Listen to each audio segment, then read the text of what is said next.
বন্ধুরা mister and Mrs cooking আড্ডা তোমাদের সকলকে জানাই আরেকবার স্বাগত। আজকে চলে এসেছি দুর্দান্ত স্বাদের একটা রেসিপি নিয়ে। শীতকাল মানে কিন্তু ফুলকপি, আর সবার ঘরে কিন্তু এই শীতকালে কিন্তু ফুলকপি হবেই। আর প্রত্যেকদিন ফুলকপি খেতে খেতে কারোরই ভালো লাগে না, তাই ফুলকপি দিয়ে আজকে অসাধারণ স্বাদের যদি একটা রেসিপি বানানো যায় তাহলে কিন্তু সেটা কিন্তু সকলেরই ভালো লাগবে আর খেতেও ভালো লাগবে। তো ফুলকপি দিয়ে আজকের এই রান্নাটা খুব সহজ পদ্ধতিতে তোমাদের সাথে শেয়ার করব, কিন্তু স্বাদ হবে রেস্টুরেন্ট বা অনুষ্ঠান বাড়ির স্বাদে। চলো আজকে দেখে নেওয়া যাক আজকের এই ফুলকপি দুর্দান্ত স্বাদের রেসিপি, ফুলকপি দিয়ে ডাল।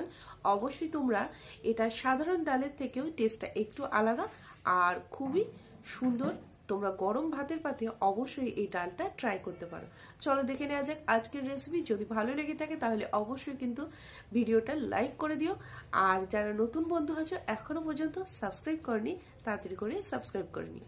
চলো দেখে নিই আজকের এই রেসিপিটা বানানোর জন্য এখানে আমরা ব্যবহার করেছি মুগের ডাল।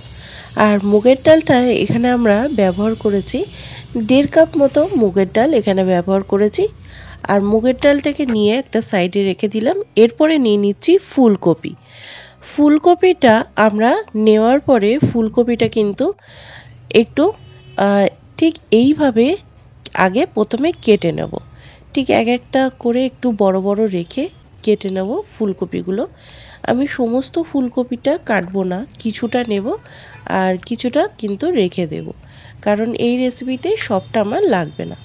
ঠিক এরকম বড় বড় করে কেটে নেওয়ার পরে মাঝখান থেকে এইরকম দুটো ভাগ করে কেটে নিয়ে একটা পাত্রে রেখে দিলাম।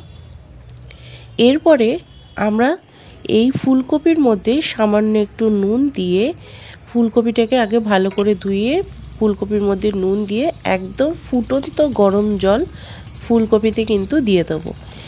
এই প্রসেসটা অবশ্যই করবেন, কারণ ফুলকপিতে যদি কোনো পোকামাকড় থাকে তাহলে সেটাও কিন্তু বেরিয়ে যায়। ফুলকপিটা একদম ফুটন্ত গরম জল দিয়েই রেখে দিতে হবে। ফুলকপিটা রাখার পরে এখানে আমরা যে ডালটা নিয়েছিলাম সেটাকে একদম কড়ার মধ্যে ভালো করে একটু নাড়িয়ে নিচ্ছি। হালকা একটা গন্ধ আসলে আমরা বাটির মধ্যে আবারও ডালটাকে ঢেলে নিয়ে এরপরে আমরা জল দিয়ে একটু ধুয়ে নেব। ডালটাকে ভালো করে 2-3 বার ধুয়ে নেওয়ার পরে এরপরে কড়াইয়ের মধ্যে দিয়ে দিচ্ছি আমরা জল। জলটাকে দেওয়ার পরে এর মধ্যে দিয়ে দিচ্ছি নুন, আর নুনটা দিয়ে এর মধ্যে আমরা অ্যাড করে দিচ্ছি ডালটাকেও আমরা এর মধ্যে অ্যাড করলাম। ডালটা কিন্তু ভালো করে ধুয়ে নিয়েছি। এরপরে দিয়ে দিচ্ছি হলুদটা আমরা এখনই দিয়ে দিচ্ছি, দিয়ে একটু ভালো করে মিশিয়ে ডালটাকে সেদ্ধ হতে দেবো। ডালটাকে আমরা ভালো করে সেদ্ধ করে নিয়েছি আর সেদ্ধ করছি। আর এরপরে দেখো ডালের ওপরের যে ফেনাগুলো সেগুলোকে কিন্তু আমরা ফেলে দেবো।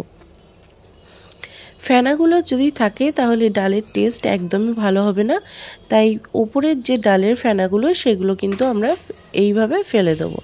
ডালটা আমাদের রেডি হয়ে গেছে।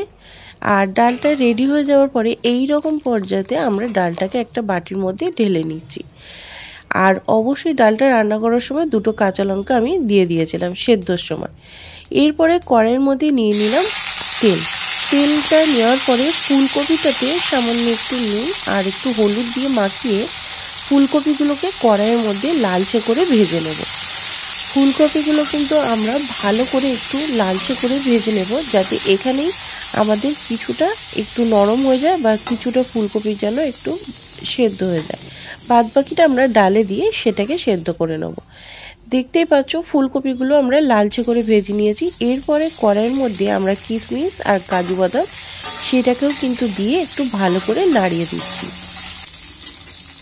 এটাকে ভালো করে নাড়িয়ে চাড়িয়ে নিয়ে আমরা কিশমিশ আর কাজু বাদামটা একটা বাটির মধ্যে তুলে রাখছি। সমস্তটাই আমরা তুলে নিয়েছি, তুলে একটা সাইডে রেখে দিচ্ছি। আর এরপরে এখানে আমরা দিয়ে দিচ্ছি গোটা জিরে ফোড়ন হিসাবে ব্যবহার করছি। দিয়ে দিচ্ছি শুকনো লঙ্কাটা আমরা 2টো ভাগ করে দিয়েছি। আর দিয়ে দিচ্ছি তেজপাতা শুকনো লঙ্কা আর গোটা জিরেটাকে দিয়ে খুব ভালো করে আমরা নাড়িয়ে চাড়িয়ে নিচ্ছি। শুকনো লঙ্কা থেকে খুব সুন্দর একটা গন্ধ বাড়লে এরপরে দিয়ে দেবো আদা বাটাটাও এর মধ্যে দিয়ে আবারও খুব ভালো করে নাড়িয়ে চাড়িয়ে আমরা রেডি করে নিলাম। ঢেলে দিচ্ছি এবার ডালটা আমরা ঢেলে দেওয়ার পরে এটাকে আবারও একটু ভালো করে নাড়িয়ে চাড়িয়ে নিচ্ছি। আর ডালের বাটির মধ্যেই একটু জল নিয়ে আমরা এর মধ্যে জলটাকেও অ্যাড করে দেবো। তোমরা যেরকম ডালটা রাখতে পছন্দ করবে, একটু পাতলা হলে পাতলা, কিন্তু এই ডালটা যদি একটু ঘন রাখো তাহলে কিন্তু খেতে কিন্তু এটা ভালো লাগে। এরপরে এটাকে আমরা ফুলকপিগুলোকে দেওয়ার পরে আবারও ভালো করে নাড়িয়ে চাড়িয়ে রেডি করলাম।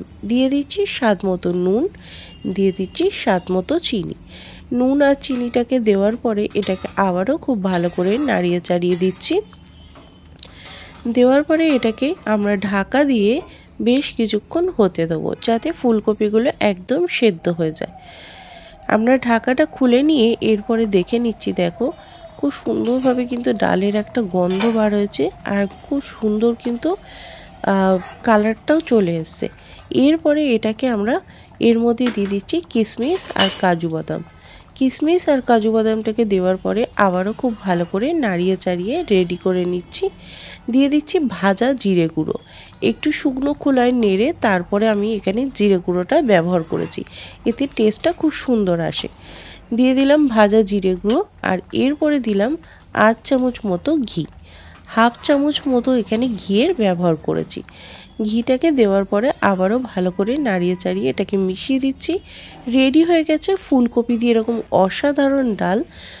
শীতকালে কিন্তু ফুলকপি মানেই সকলের ঘরে ঘরে ফুলকপি কিন্তু প্রায় দিনই হতে থাকে, কিন্তু প্রায় দিন খেতে খেতে আমাদের যেহেতু মুখে একদম অরুচি হয়ে যায়, তাই অবশ্যই ফুলকপি দিয়ে এরকম নানান রকমের টেস্টি কিন্তু রান্না করলে তাহলে কিন্তু সবারই পছন্দ হয়।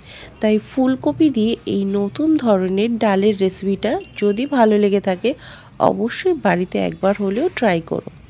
তাহলে আমাদের রেডি হয়ে গেল দুর্দান্ত স্বাদের এই ডালের রেসিপি। গরম গরম ভাতের সাথে প্রথম পাতে অবশ্যই একবার ট্রাই করে দেখো। আশা করছি তোমাদের খুবই ভালো লাগবে। আর আজকের এই রেসিপিটা কেমন লাগলো তোমাদের অবশ্যই কিন্তু কমেন্টের মাধ্যমে আমাকে জানাতে হবে। ভালো লাগলে একটা লাইক করে দিও।